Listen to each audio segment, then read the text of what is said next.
Story 1. The Visit. I had spent a few days in Austin visiting friends. Living in Louisiana, it was an all-day drive. On my last day, my old friend Tom commented on my Instagram story, asking when I was leaving. I replied, "Today."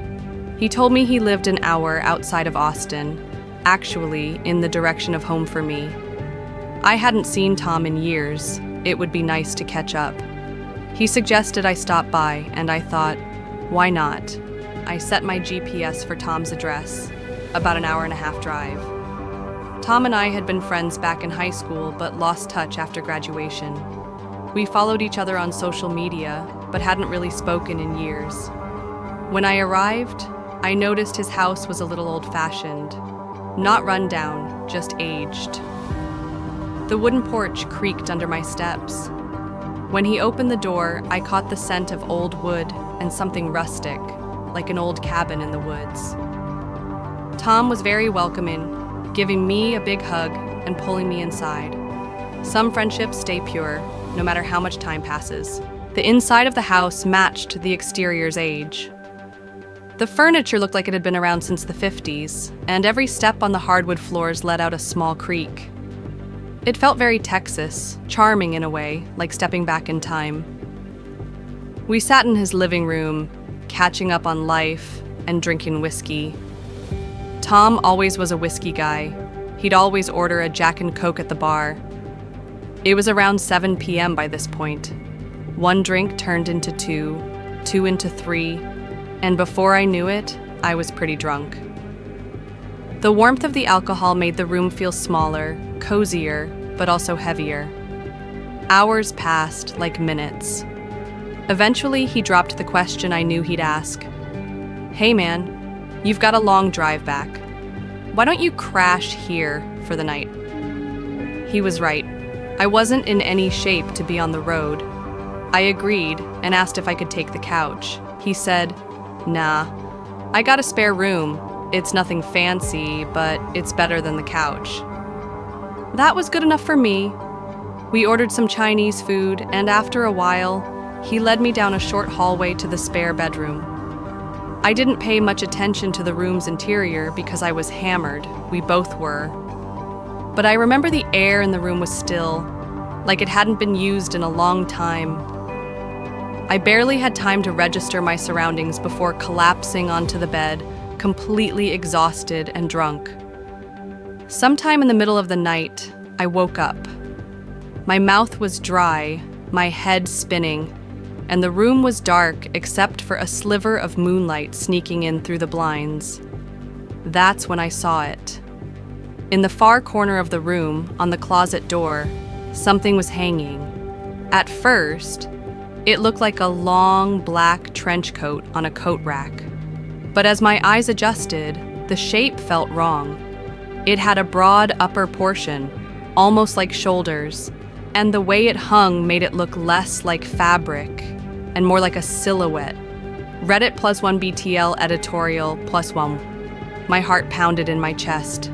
I didn't remember seeing that when I stumbled into bed, but I had been drunk. Maybe I just hadn't noticed. I rolled over, trying to ignore it. It was just a coat, nothing more. But I couldn't help myself. I peeked again. Still there. Rachel Rowlands, editor and author. +1 Nightmare Magazine, +1. I squeezed my eyes shut, took a deep breath, and forced myself to sleep. I don't know how long I was out before I woke up again. This time, it wasn't just discomfort that pulled me from sleep. It was a sound. A slow, soft creaking, like someone stepping carefully on an old wooden floor. My eyes shot open. The room was dimly lit now. Dawn creeping through the blinds. I turned my head toward the corner, and my stomach dropped. The coat was gone. I sat up so fast my head spun. My body buzzed with a sickening mix of fear and leftover alcohol. I scanned the room, my heart thudding against my ribs. Nothing in the corner, just an empty closet door. I threw the covers off and rushed to Tom's room. He was snoring, completely unaware of the panic storming through me. I shook him awake, which took a lot of effort considering he was out from all that alcohol. He finally woke up, very confused, rubbing his eyes. "The coat," I said breathlessly. "The one on the coat rack in the spare room." He squinted at me, confused. "What coat?" he said. "The black trench coat, the one that was hanging on the closet door. It looked like a person almost." Tom sat up, looking more awake now. "I don't own a trench coat, man. I don't even have a coat rack in that room," he said. I stared at him, waiting for him to say he was messing with me, that this was some kind of joke. But his expression stayed serious. "Come look," I said. He sighed but got up and followed me back to the spare bedroom. I pointed to the exact spot. "It was right there," I said. Tom scratched his head. He asked me if I was sure I wasn't just dreaming, but I insisted, my voice shaking slightly. "I woke up and it was there. Then I woke up again and it was gone," I said. We stood in the room for a few moments, both of us feeling the same eerie silence pressing in on us. Tom finally exhaled and shook his head. "All right," he said, his voice low. "Let's check the house, just in case." We moved room to room, checking every closet, every corner, even under the beds. Nothing. No signs of forced entry, no coats, no coat racks, no explanation. Eventually, Tom leaned against the kitchen counter and rubbed his temples. "Man, you were drunk. Maybe you were dreaming." "I want to believe that," I said. "I really do." But I couldn't shake it.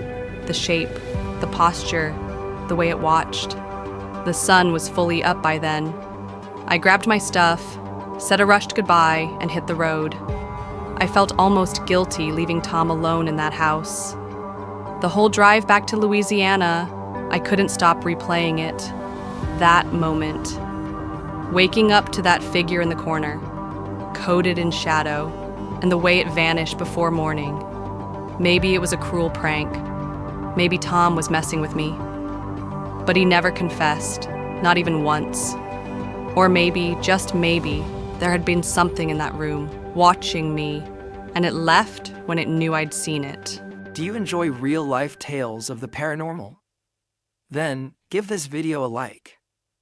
It really helps support what I do, and lets me keep bringing you even more of these chilling, true stories. And hey, if you haven't already, you should probably subscribe. YouTube tells me everyone watching this video is subscribed. Everyone, except for you. Would be a shame if you ended up becoming just another entry in our dark library of horrors.